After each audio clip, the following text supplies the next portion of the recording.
Bonjour à tous, je me réjouis pour la manne fraîche, spéciale pour les jeunes.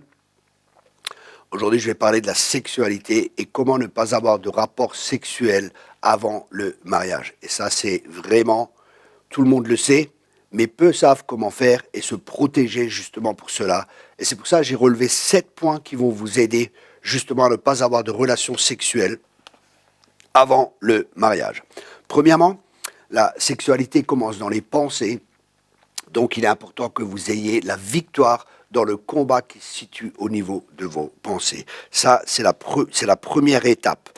Ensuite, soyez entourés de frères et de sœurs à qui vous pouvez partager, de frères et de sœurs qui parlent de choses spirituelles, qui vont vous édifier, qui vont vous faire grandir. Ça, c'est un point important. Dis-moi qui tu fréquentes et je te dirai qui tu es, dit le monde. Mais la Bible dit que les mauvaises fréquentations corrompent les bonnes mœurs. Alors évite d'être en relation avec des personnes qui sont qui ont des mauvais mœurs, parce que ça va et ça risque de t'influencer. Troisième point, ne va pas tout seul chez une personne où tu sais que tu vas être tenté.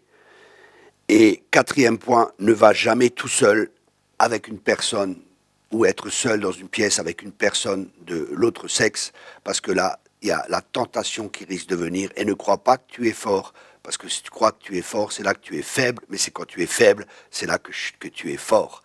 Et la faiblesse nous fait nous reposer sur Dieu, elle nous fait attendre l'aide de Dieu. Mais si on croit qu'on est fort par nos propres forces, par nos propres capacités, ça va nous faire tomber. Cinquième point, éloigne de toi les livres, les vidéos, Internet, et tout cela, tout ce qui a rapport avec la sexualité, afin de ne pas être infecté par cela.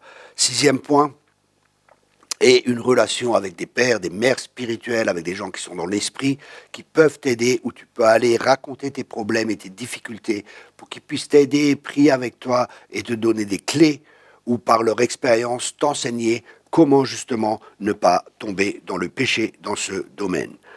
Septième point, prends une décision dans ton cœur. Daniel était fermement résolu dans son cœur de ne pas pécher contre Dieu. Prends cette résolution dans ton cœur et tiens-toi à cette résolution et tu auras du succès dans tout ce que tu entreprendras et tu ne tomberas pas dans le péché. Voilà, j'espère que ces 7 points, je suis persuadé que ces 7 points vont vous aider à mener une vie qui est agréable à Dieu et à ne pas avoir de relations sexuelles avant votre mariage. On peut écouter ces 7 points et ne pas les mettre en pratique, ça ne nous servira à rien. Je vous encourage à tenir rigueur de ce que je vous ai enseigné et vraiment à mettre en pratique.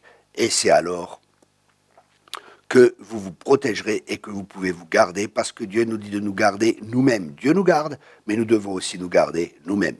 Soyez abondamment bénis. On se voit la semaine prochaine pour une nouvelle manne fraîche spéciale pour les jeunes, avec les problématiques des jeunes, justement pour vous aider à être dans la victoire et aller de victoire en victoire et de gloire en gloire. Soyez bénis!